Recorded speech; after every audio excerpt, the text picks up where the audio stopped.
The pregnant woman suddenly sprang to her feet, desperately trying to locate her brother.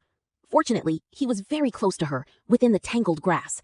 Just moments earlier, the two had been standing right beside each other, but now they were separated by several meters. What in the world was happening? On an interstate highway in Kansas, a bright red car raced down the road. Suddenly, the main character, Jane, felt a sudden wave of nausea. Her brother, Carl, quickly pulled the vehicle over. Because Jane's boyfriend had been so irresponsible, she had decided to give the baby growing inside her to a couple 2,000 kilometers away for adoption. The two were traveling toward their destination. Just then, a distinct cry for help suddenly came from the grass beside the road, sounding as though it were only a few meters away. Jane's compassion was immediately stirred. She convinced her brother to get out of the car and investigate. Carl reluctantly agreed and parked the vehicle beside a nearby church. Jane concentrated on tracking the source of the sound and failed to notice her book falling to the ground. In the grass, they found a boy named Tobin. He claimed that he had been trapped there for several days. As soon as he finished speaking, another woman's hoarse cry echoed through the grass, seemingly coming from the boy's mother. Carl didn't have time to think things through and rushed straight into the thick grass. Jane instinctively followed him.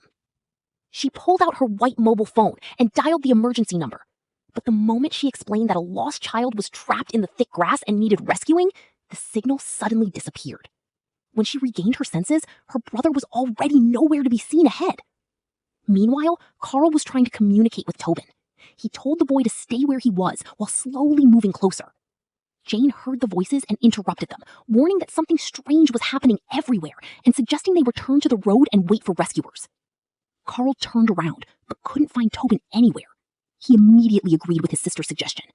However, strange things continued happening. The sister, who had just been standing on the left, suddenly heard the voice coming from the right. You're right, something is definitely wrong here. All right, let's do this. Jane suggested that they all jump at the same time after counting to 3 so they could determine their positions relative to one another.